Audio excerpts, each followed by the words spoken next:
Syndicated presents Shep and Sean, featuring Matt Shepard and Sean Belegian.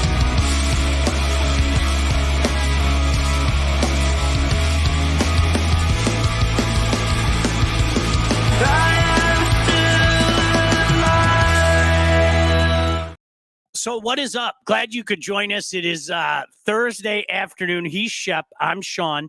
I was a little late signing on today, and I have to explain to you guys why.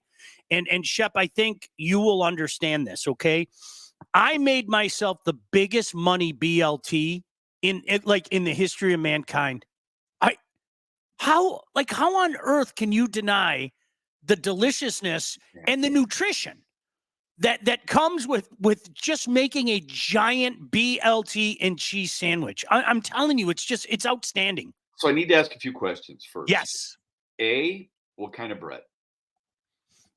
That's easy. You're gonna laugh at me. I love sourdough rye with a bacon sandwich. That's Absolutely fine. love it. That's beautiful. I'm not gonna laugh. I think it's an important choice. You toasted, I assume. Yes, absolutely. Thank goodness. What kind of bacon? I use the thick cut bacon, and I'm telling you, I will never fry bacon again. And I know some people might take this as heresy and try to burn me at the stake. Shep, I line a cookie sheet with foil, and I put the bacon lengthwise across the cookie sheet, and I put it in the oven. Wow. And I'll never fry, honest to goodness, I'll never fry bacon again. I will never, ever fry bacon again. It comes out wonderful. It's about 20 minutes at 425, and it gives me that crispiness and, that wonderful grease. Are you going to deny that grease? You can't. It kind of marinades in the grease, and I'm telling you, I don't think I'll ever fry bacon again. I'm serious. It's so good. I give you credit for waiting 20 minutes. Because I can't do that. I mean, if I got my BLT and I don't put cheese on it, but I've got to have it pretty quick. I don't think negative of Lee, but my wife buys turkey bacon because she no longer eats. I mean, she hasn't eaten red meat since she was like 12. God bless her. Wow. Yeah, turkey bacon's really good, really good. So I substitute that. Last thing, mayonnaise. What is it? What's the whip? Miracle Whip. Mayonnaise. I gotta have mayonnaise. Me too. Gotta have it. All right. Just got it. You gotta have it. Shep, Lions, the trade deadline. What is Brad Holmes doing? All of that stuff. The way I look at it, Shep, honestly, and there wasn't a lot of crying. Sure, I know a lot of people would have liked to have them do more. But at this point in time, I always go back to this. This guy's cachet is unbelievable. His credit line is unbelievable. Because of that, I'm cool with what he did at the trade deadline, man. Hey, listen, you call him a wizard, okay? You want to go ELO or the Cars for Magic, go right ahead. Because that's what he does, man.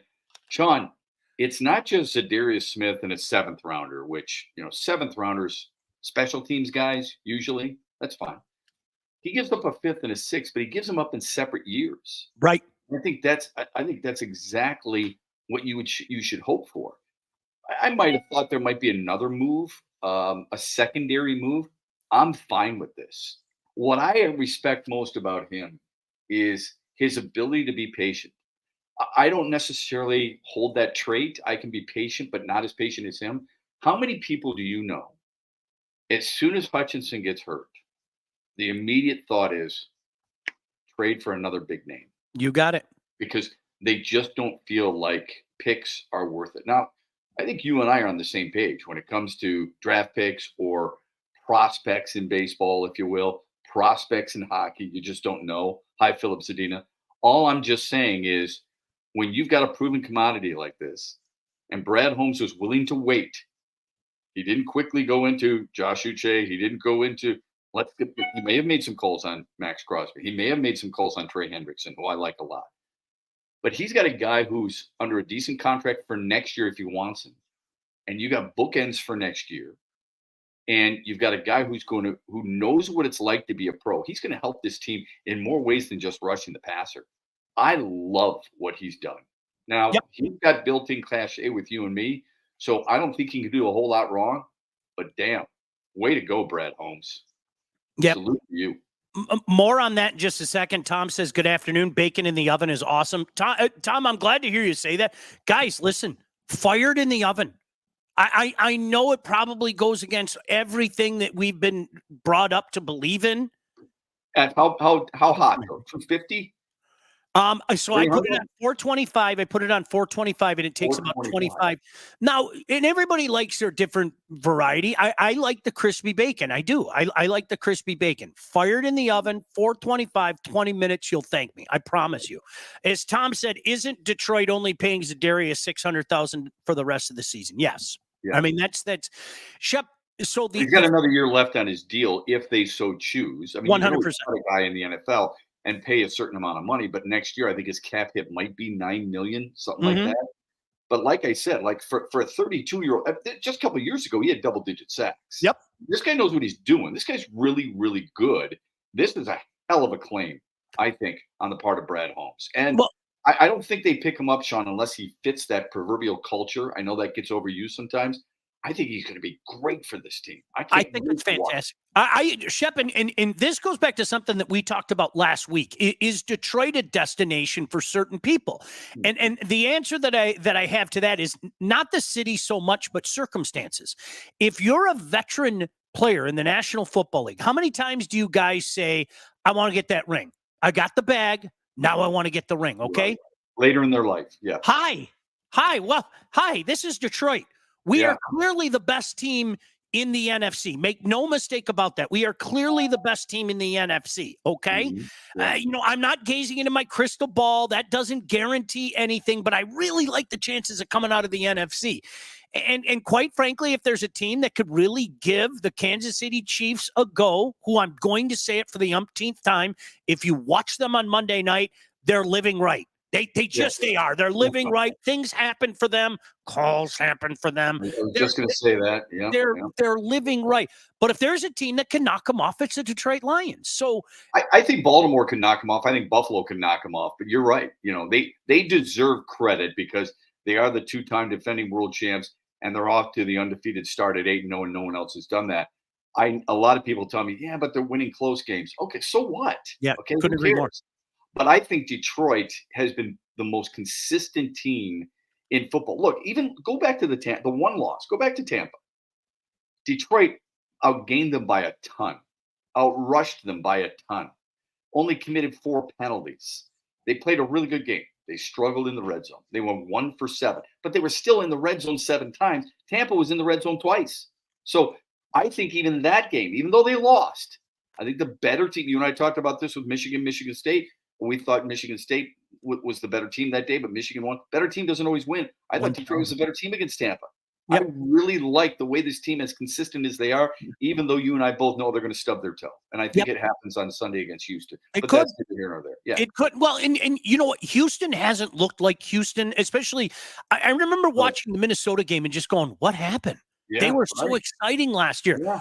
What better way to get back on track than one of the best teams in the National Football League? Now Detroit is that team, Shep. Now the Lions are legitimately, hey, this is our get better game. We're playing one of the best teams, if not the best team in the country. Mm-hmm. Yeah, we can get right in front of a national TV audience. Let me ask you this. What do you like most about what they do every weekend? Detroit. I love what they do on the offensive line. I do. I think, I'm sorry, Shep. Guys like us have been saying this for 20 years. You know what? You get that offensive line. So much of what you want to do in a league that is predicated on offense, whether you want to hear it for the 2,788th time, the National Football League is all about offense. You put your quarterback in a position of comfortability, and you give 2 very capable running backs an opportunity to do some things on the ground. I can't say enough about the offensive line, and I'm coming close to talking about the Black Sabbath wizardry of Aaron Glenn as well. And I'm one of those guys 2 years ago around this time, I thought he was without a clue. What is he doing? And I openly confess my sins. That's good. And Black Sabbath, whether it be Ronnie James Dio or Ozzy Osbourne, I'll take either one of them. Although Heaven and Hell is one of the best albums of all time, and that's It with is. Dio. I'm not going to argue. The thing I would tell you, and I agree with you with Aaron Glenn, he deserves a ton of credit, right? He's doing it without Aidan Hutchinson. He's doing it without Marcus Davenport, without Derek Barnes. DJ Reader has not been the impact player I thought he was. He's improved their secondary. There's no doubt. Their safeties are the best combo safeties in all of football. What I love most about this team is how relentless it is on both sides of the ball. Sure. They're going to look to score every single time. And if it hurts your feelings, who gives a shit, right? Yep. This is a team that is going to constantly come at you, and you've got to be ready. They set themselves up, which I don't care. Why should you? They set themselves up to be yelled at and spit at and thrown at and all that other stuff because a lot of people feel like it hurts their feelings. Tough crap. Play better football. Detroit is going to continue to punch you in the mouth on the ground, through the air, and on defense. And I love that about what this team is all about. We can talk all we want about, look at how the image, they're the image of their coach and they're the image of the city. Fine. If you want to go that far, go right ahead. All I know is this. They don't feel like that game is over until they see zeros on the clock at the end of the game, not at the half, but at the end of the game. And they play like it. That's what I love most about it. You just got onto something I could go off on a tangent on, and I'm going to do that in a second because you and I both have we both have experience in the Mid-American Conference, okay? And I the whole running up the score thing, I laugh at it. I'm sorry. Tim, one of our resident Packer fans, says if Reggie White doesn't sign in Green Bay, do you think they have the success after? Shep, we're old enough for nobody thought that guy was signing in Green Bay. Nobody thought that guy was signing in Green Bay. And Tim, I think you know this better than Shep and I do, okay? The reality is, as much credit as Brett Favre gets, and he should, I don't think enough is said about Reggie White's impact on that team. I don't. Shep, I don't think enough is said. Agreed. I never thought he'd leave Philly, especially, you had Jerome Brown, God rest his soul. You had Seth Joyner. You had so many really good players there for Philly. I was surprised. And you're right. Nobody thought that he would be one of those guys who rides a bike to practice during training camp and the little kids are around there patting him on the back and stuff in Green Bay. No way. But boy, did it solidify, not that he wasn't already, but did it solidify how great a player he was. I don't think Tim is even suggesting this. It's not like Za'Darius Smith is going to be that for Detroit. But this is an acquisition that not just fills a need. I mean, it could be a couple of years for success this year and next if they so choose. And that's what I love about it. Clueless little Sean convinced himself that Reggie White was coming to Detroit and that was my reasoning, because. Oh, okay, cool. But here's the thing, Sean. I mean, you said, is Detroit a destination site? And I don't know if you're referring to the NFL or you're referring to the city in general. And I think you and I, you know better than I do, but you and I both were down there for the Red Wings parade, and we covered the Stanley Cup Finals. There were a lot of free agents who wanted 100%. Mm-hmm. There are, you read the reports earlier this year. There were wide receivers going to their agents. And if you're going to send me someplace, or if we're going to sign someplace, or we want to be traded someplace, I want to go to Detroit. Okay, because it's fun. They're putting up numbers. They win. I've always said this about players. Players want their money early in their career. And I get it. Once they've made the coin and they don't have a championship, they want to go someplace where they're going to win a championship. You got it. And Detroit is one of those destination sites now for NFL players. And anybody who denies that is not paying attention. Circumstances dictate whether a guy wants to come, because everybody and their brother wanted to be a part of what the Detroit Red Wings were doing for a long time. For sure. And you know what? Right now, the Red Wings aren't close. I mean, Mike, that's a fact. Okay. Right, so good win last night, but that doesn't improve anything. Yeah, you're not going to see guys line up.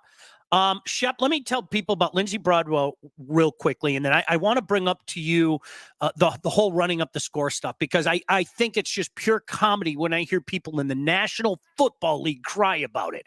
Yeah. Hey, when it's time to get yourself a new house, whether you're buying, selling, or both, you need to contact the right agent. Who do we recommend? Lindsey Broadwell. Your house is probably the biggest investment you will ever make, and that's why you need a pro. Lindsey grew up on the main streets of Northville, and she's expanded her team all over Southeast Michigan. She's an expert in all facets of the business. Now, when it's time to move, our friend Lindsey and her team will make sure you get the most out of your house and everything goes smoothly when finding your new home. Buyer, seller, first-time buyer, doesn't matter. Make sure you contact Lindsey at BroadwellHomes.com. She will help you with everything from start to close. Licensed realtor at Real Broker LLC. Start your search today at BroadwellHomes.com. Shep, many years ago, I was in the booth, and I know you did Eastern Michigan for forever and a day. Long live the Mac, you and our mutual friend Rubes. But many years ago, I was in the booth, and Toledo had a chance to go down and play a game at the Horseshoe. And this was number 1 Ohio State, number 1 at the time, with John Cooper at the helm, right? And Toledo's good. Toledo was pretty good, but we knew an ass whooping was coming, right? Sure. We just knew an ass whooping was coming. They were up 42-0 with a few minutes remaining before halftime. It was worse than any of us imagined. John Cooper, I kid you not, called a halfback pass. I'm not joking. You're up 42-0 with, I don't remember the exact, let's say a minute remaining before half. First down, 8-yard line. You pitch it to your halfback throws a touchdown. Hooray, everybody's happy. You're up 49-0. Now, listen, to me, and you might disagree, I think you're an asshole with a capital A if you do something like that. Why? You're up 42-0. This is a team that you could play 100 times, and the chances of us beating you that year were slim and none, even being a good team. Okay, I think you're being an asshole with a capital A when you do something like that. Maybe you disagree. I don't know. I don't disagree with that. I have no problem trying to score. None. No, exactly. But doing that, some could say, well, they're working on something. That might be the defense. You can work on that without doing it up 42-0. Mm-hmm. You want to do that when you're up 14-0. Okay. At some point, it becomes ridiculous. The running up the score, I think there's a little bit of a misnomer there. I've always felt like, especially like in basketball, hockey, you can't do it. Baseball, it's pretty tough to do unless you bring in a position player to pitch. But you're not going to tell guys who are backups to go in there and lay down. You don't do that. Never. But the team that's getting their ass kicked, it's up to them to go, you know what? I'm putting in my 2s. I'm putting in my 3s because I want these guys to get some reps. Then it's the team that is doing the ass kicking's job to say, you know what? We see that they've put in their reserves. They're putting in some of the inexperienced guys. We will do the same. You don't keep your 1s in against the other team's 2s or 3s in football. I'm not sure that was the case for Toledo, Ohio State, but your example's dead on. That's not necessary. That's unprofessional, and it ain't cool. And it's also how you lose future opponents. If you're going to do that kind of crap, see it. A lot of teams will go, I get it's a decent payday. And for Toledo, it probably was a good payday. I mean, they saved some money because they could drive there instead of flying. And there's a lot of ways you can make some money that way. But overall, not necessary. Well, it's interesting because the one thing I was besieged with Buckeye people that were complaining because I had the audacity to call that out, and they said exactly what you said. This is going back to 1998. They said, "Hey, this is working for something later on in the season in Big Ten's schedule." You might remember that year they played a certain team that wears green and white, and late in the game they had a 1st and goal. I'm not making this up, from the 10-yard line. The perfect time to go with their secret weapon, because you practiced it against Toledo. Of course, they didn't call it because they would be maniacs to do that in a game in the Big Ten. But what drives me out of my mind, Shep, is this, okay? You can't compare Northeast Louisiana State taking on Georgia in week 1 of a college football season to the NFL that is professional and everything is supposed to be equal. You cannot, there's no comparison. Okay. So when I hear people do that, and Chris Christie, God bless his plump ass. Can you do me one? Can you do me one favor? Yeah, Can you keep talking while I go get rid of a woodpecker? absolutely. Appreciate it. Yeah. But I mean, so when Chris Christie did that a couple weeks ago, I lost my mind. Like, what? Time out. This is the National Football League. All things are considered equal in the National Football League. There is a salary cap. If you didn't do a good job of drafting and you didn't do a good job of managing the cap, et cetera, you're professionals, man. Professionals. Okay? This is not Little Sisters of the Poor taking on mighty Alabama. This is not Little Sisters of the Poor taking on mighty Ohio State, okay? And that's why, listen, I don't get agitated about it, even if you're playing in the same conference. I do GLIAC games, right? Yeah. I do GLIAC games. I have watched Tony Annese roll it up so many times. Yeah. I have looked at Tony Annese and said, I have no problem with you doing that, man. And the same thing can be said for Coach Wooster and Grand Valley over the years. Hey, we're both in the GLIAC conference. Yeah. You keep rolling. You do what you have to do. This isn't, and so Shep, with that being said, like I said, the pros, when I hear people cry about that, well, that's classless. No. You keep playing. I've seen it. Playing, Look, man. calling Eastern Michigan for as long as I did, 20 years, I saw Toledo do that to Eastern quite a bit. You're not going to complain about it. First of all, it's MAC against MAC. It's West Division against West Division. It's wide open now. Mm-hmm. And it's up to Eastern to say, you know what? I'm raising that red flag. I'm not going to fault a team for going out there and telling their guys, keep executing. Because it's so hypocritical. Coaches want the best out of their players. The players give you your best, and then you're going to punish them? I don't think that's right either. Now, should you be doing a lot of play action passing and do some flea flickers and some hook and ladders? No, you shouldn't. But if you're beating these guys up front and you're shoving it down their throat, that's not on you. No. That's on them, first and foremost.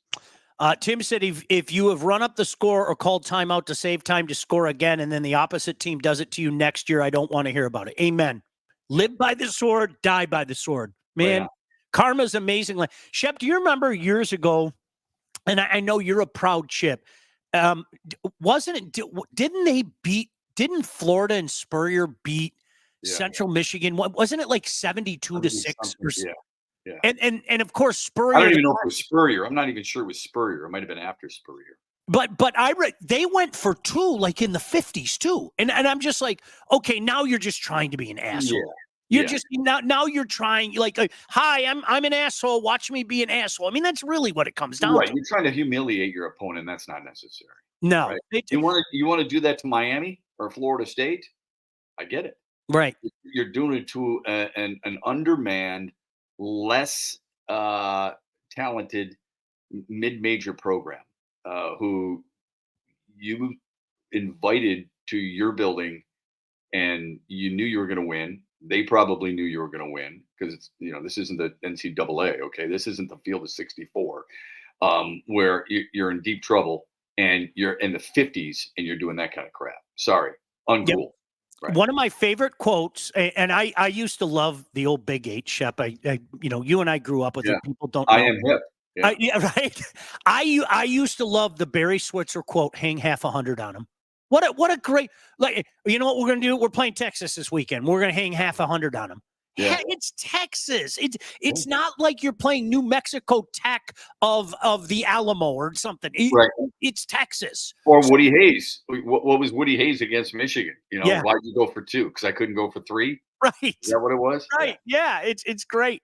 Yeah. Let me tell you about our friends at the Wealth Advantage Group. If you're ready to take charge of your financial future, look no further than the Wealth Advantage Group, located in historic downtown Northville and owned by 2 brothers with over 20 years of industry experience. They understand that your financial goals are as unique as you are. And that's why they offer personalized expert guidance to help navigate you through the complexities of financial planning. Now, whether you're saving for retirement, getting ready to sell your company, already already in retirement, they can help guide you through every step of your financial journey. They work with clients throughout all stages of life. They have clients in over 20 states. You know what that means?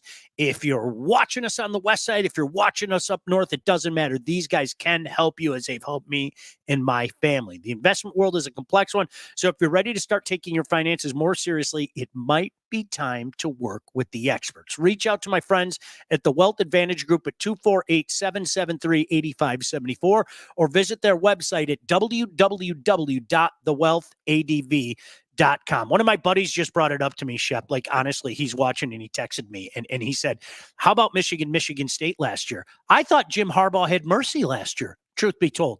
That was 49-0. He could have made that 98-0 if he wanted. That's a really good point. Yeah, good text. And it's Michigan State, man. It's a yes, go pound them. I don't have any problem with it. Because I got news for you. The other team would be doing it. Yep. Okay.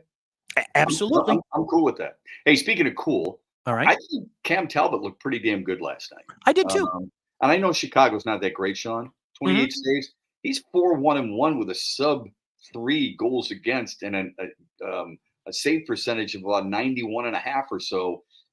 I just want to be fair because I think it was a week ago or maybe 2 weeks ago, I was railing on Yzerman and the goalies that he's brought in here. We got a long way to go, and it's only 6 starts or 6 games, I should say, for him. Overall, it's 9 games, I think, for the Wings. Cam Talbot looked pretty damn good last night against Chicago to get the 4-1 win, don't you think? It is 100%, and it is, Shep, it's his MO. He goes out and get it. I think you and I talked about it. I remember when he got Dwayne Rollison, and he kind of went like this and got out the last few remaining drops of Dwayne Rollison when he was at Tampa. I think he likes to get that veteran goalie who knows there isn't a lot of time left, and I want to wring out whatever I can about it until the guy is ready. And he did it. And all I can do is base things on, previous actions. It doesn't mean that that's going to be his actions, but you've kind of seen him work that way where he grabbed the veteran when he was in Tampa. They went on a wild run. Then it was, all right, we've got the guy before the real guy. And Ben Bishop came in for a few years and he led him to the Stanley Cup Finals at least. And then the guy was ready. And the guy, of course, being Vasilevsky. I think we're in the midst of that right now. Well, I think we're in the midst of that. It took him a while to find that guy. Sure. But I'm not going to you can't. At least he did, if this is the guy. I mean, he went through too many for my liking. Nedeljkovic, right? Bernier, Husso, whatever. If he's got a combo of Talbot and Lyon, and he thinks that's going to work, God love you. I just think Talbot looks a lot more comfortable. The way the team plays in front of him seems to be a little different. I could be off there. I've been impressed with him so far this season. It's been a nice pickup so far. Austin, I couldn't agree any more with what you said. Shep and I talked about this last week. When the 2 games when I was in Switzerland because I couldn't go to bed and stayed up till 5 every morning, the 2 games that I watched in Switzerland. That's what Wiener Schnitzel does to you, Sean. It does. Wings playing not a sustainable winning model. Goalies have bailed us out so far. We're lucky to be hovering around 500. Could not agree with you more. We talked. I agree. But they didn't play that way last night. No, I thought they were on last night. I thought they were on last night. Right. But so it's not sustainable when you take 11 shots and you win 1-0. I don't disagree with that at all. You and I have come to an agreement on that. But I didn't think last night. I mean, to me, last night is not the same as some of the other ones. That's all. No, and I understand what he's saying. Overall, I just don't think you can do that. And you know what? I go back to Alex Lyon. Like, if you haven't figured out what Alex Lyon is by now, that's your fault. It is. If you think that he's the answer, if you think that he's the man, you're not paying attention both with his time with the Red Wings and when he was with Florida. Yeah, but here's the thing, Sean. Every guy he has brought in outside of maybe Nedeljkovic, he's the only one who many people thought could be the guy. The rest of them have all been a guy to set things up for the real guy, right? A number 2, if you will, if I can put it that way, fair or unfair. So that's what I think a lot of people are waiting for. If the guy is Costa, and that's what Austin says, and neither you nor I think it necessarily is, just because he's a first round pick. I hope he is, but we sure don't get that indication just yet, because Trey Augustine is the guy who I think is probably valued a little bit more within the organization. Then it's going to be a while before you get to the guy. Well, you swung and missed on a number of twos, or even a guy who could be a short-term one. Let's hope they've got it fixed. That's all. Austin says Sebastian will be the guy, but please don't bring him up while our defense has this many holes. It's like drafting a quarterback with no O-line. I still think it's going to be Augustine, and I'm not saying that because of my hat. I say that because of what people have told me within the organization. That's all. I think Augustine will be the guy, but regardless, I think, it's much like we were just talking about. Again, all I can do is look at things with tendencies. He had a Ben Bishop. Ben Bishop was kind of the guy in waiting until he felt like the guy was totally ready. And Vasilevsky came in, and there was a period of probably 3 or 4 years, Shep, where in my mind, he was the undeniable best goalie in the game. Like he was. I think, especially during the Stanley Cup run, and it's easy to say that when you're winning Stanley Cups, but he was he was the best goalie in the game. I don't think there's any debate about that. I don't disagree. Yeah. So what do you think, Shep, Michigan the rest of the way? I think a lot of people are looking at 6-6 Michigan football. I think Michigan State is at the point of hoping for 6-6. They should beat Purdue. I'm not giving that Rutgers an automatic W, even with the game being in East Lansing. Is 6-6 a fair mark for Michigan football, Shep? Yeah, it's not fair, but I think that's all they can hope for, because the Hoosiers are going to beat them this weekend. I think so. They can beat Northwestern, and then they should be really concerned about what Ohio State does. The only way Michigan stays or hangs with, I don't think they can beat either Indiana or Ohio State. The only way they do it is if they can control the ball. That's it. I mean, because we both know they can't throw it. Indiana has really impressed me in a number of different ways. I agree. And I get the schedule. All right, I get it. Still, they scored 100 more points than Oregon. I don't know if people realize that. I mean, that's how good their offense is. I'm not saying they're the number one team in the country, and I don't think they're the best team in the Big Ten. It's pretty obvious that Oregon and Ohio State are the 2 best teams in the Big Ten. But I'll tell you this, and I don't think Indiana has any right to look past Michigan, and I don't think they will. I cannot wait for next weekend when Indiana has to go to the shoe, or 2 weeks actually, because they got a bye week, goes to the shoe to play Ohio State. I think it's awesome. That's going to be awesome. Yeah. I absolutely love it. But look, Kurt Cignetti is, I think, already the national coach of the year. They're the biggest surprise in college football, maybe outside of Army. And I think the Big Ten should note how he's been able to do it. When you bring in as many guys as he did from James Madison, and you get a Mid-American Conference quarterback who was Offensive Player of the Year, those are good things. Indiana's a great example, Sean, of why you and I were just talking about mid-major football, of why mid-major football is really important. Amen. All we're doing right now, the whole belief that, Michigan's going to pay $5 million for Bryce Underwood. Okay. It's no longer NIL. You and I both know that. NIL is name, image, likeness. That's out the window. This is why there needed to be parameters. 100. Gosh, Okay. I couldn't agree more. All it is now is paying for players. It's pay to play. Okay. Yep. It is one big free agent class after another. Stop disguising it as NIL. But mid-major teams, and you and I deal with them, mid-major teams, you've got some really good players who may not be able to start every single Saturday at Michigan or Michigan State or Ohio State or Oregon. But I'll be damned if you're going to tell that kid if he can't play on that team, because he can play. And a lot of these kids are proving it.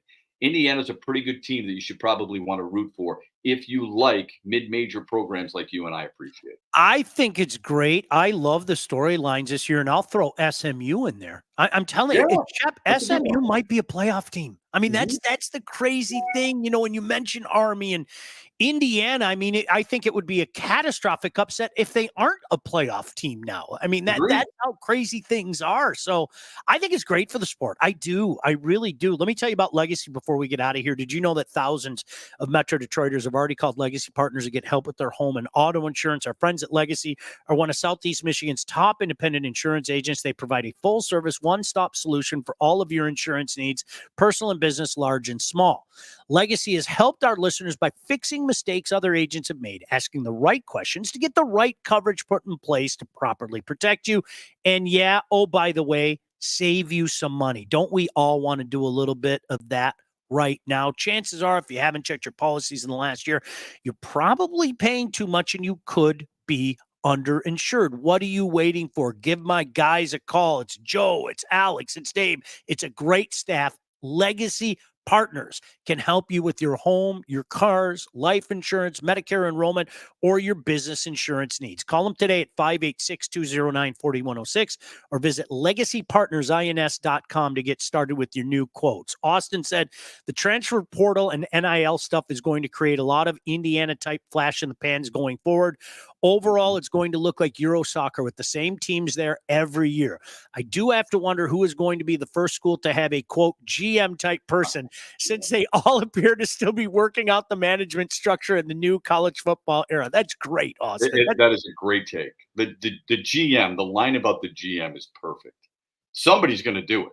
Yep. Somebody's going to bring them in because you've got GMs right now of certain networks who have kind of branched out to NIL. They may have been, let's say, a radio network, and now suddenly they have an NIL division. You have general manager of that. When is a school, I can't think of one right now, when is the school going to bring on a general manager strictly for football? And or is that general manager going to be responsible for other sports? Well, and it's interesting, Shep, because all the boosters who have been doing the golden handshakes for 30 years don't even have to hide it anymore. I mean, really, I mean, there are a lot of guys with a lot of disposable income where they literally live their life vicariously through fill in the blank football program. They don't even have to hide it now. Hey, Shep, your boy, we've had our eye on your boy Chad. Okay, what would it take? We really want him at Michigan. We really want him at Illinois. Whatever the case may be. I mean, it's out in the open now, man. Make no mistake about that. Well, in addition to this, here's what's going to happen because these big schools, they're going to get roughly, I mean, especially in the Big Ten, they're going to get about $22 million next year. Okay.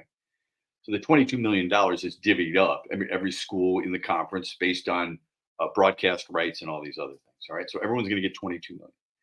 On top of that, what you've been getting through, the contributions, wink, wink, through the big donors. Where is that $22 million going to go? Is it going to go at Illinois to the football team and the basketball team, and that's it? The schools that have more sports, Ohio State, for example, need to raise more money because the $22 million can't be divvied up among the 30 plus varsity sports that they have. Yeah. Michigan State doesn't have as many sports. Illinois doesn't have as many sports. Wisconsin doesn't have as many sports. So the $22 million can be divvied up a little bit more fairly, if you will, but that means their football program gets a little bit more than perhaps a team like Ohio State or a Michigan who have more varsity sports. It's something that, there's just no parameters. Nobody has thought of this stuff, and I don't know why. And my big fear, Sean, is that you're going to have teams or schools, I should say, and their athletic programs are going to go, you know what? We're going to get a lot of money to football. We're not going to be able to get as much or give as much school-wide to the hockey program, to the baseball program, to the lacrosse program. Yep. Then what does that do? It either forces that program to go away or become a club program. And then the trickle-down effect is later on in life, and I've worried about this for years, later on in life, we become a country of strictly baseball, or I should say basketball and football players, because everybody looks at it and says, you know what? That's your only way to a scholarship, unless you want to play club. And that's where the money is. I mean, that's the reality. You follow the money. I mean, it's an undeniable truth in life. Last comment. Right. That's why, Sean, that's why I like when you do What the Puck and you do a lot of the stuff with the high school hockey coaches in the state. And I mean this sincerely. I'm not just saying it because we're friends. I mean this sincerely. It is so important. And I love that sport. I can't skate worth a damn, but I love the sport.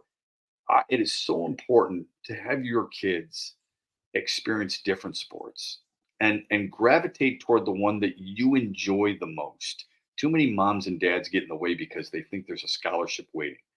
There's not that many scholarships out there, folks. There really aren't. And then the chances of you going from college to the pros. When my son was getting recruited out east, my wife's like, he's not playing pro lacrosse. He's going someplace close to home so we can go watch him. Just let them go and spread their wings a little bit and enjoy it. And high school hockey, it's, I know it's not AAA, but it's fun to watch. And the kids build that bonding.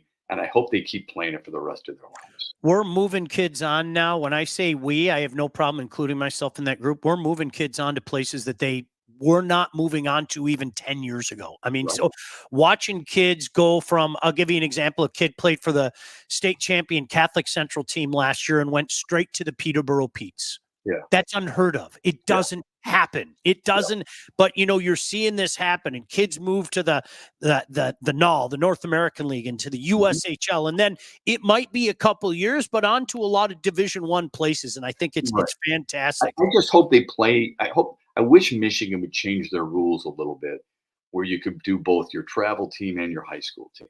That's all. And I think that because you got your buddies and you're playing with them. I think that's awesome. It's a great story, CC, going to that. But, my son's got a really good friend who last year played in the Colorado Avalanche system.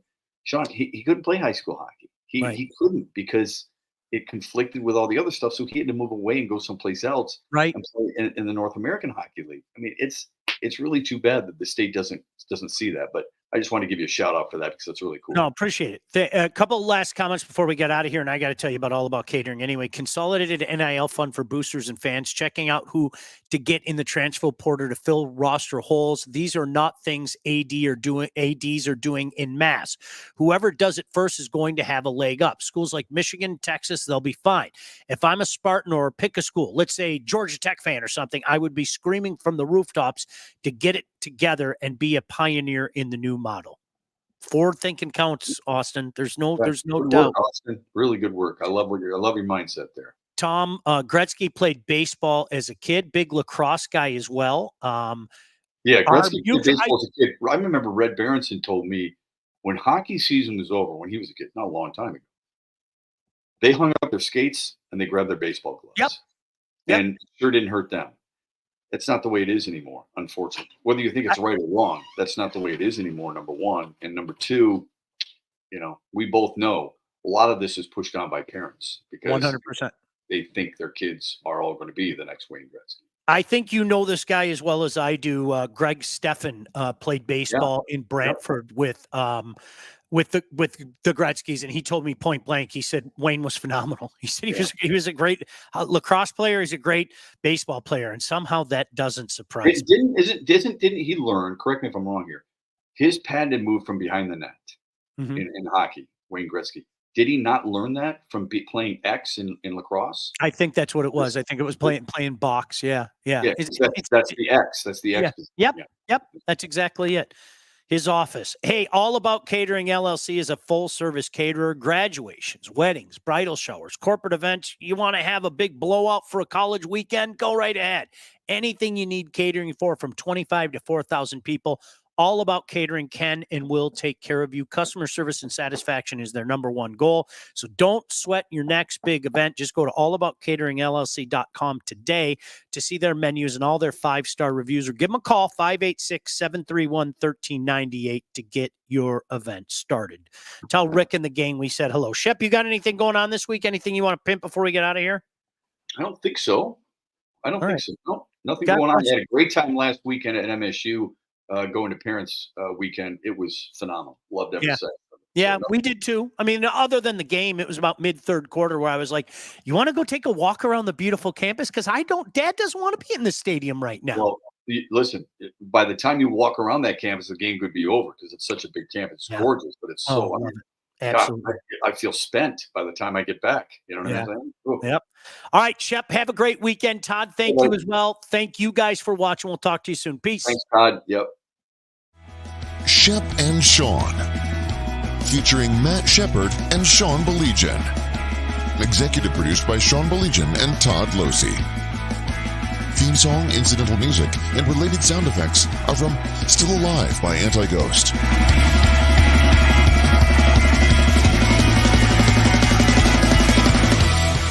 Engineering, mixing, and graphic design support provided by the Unsyndicated Podcast team. Don't forget to like and subscribe on all your favorite channels. While you're there, be sure to rate and review the podcast.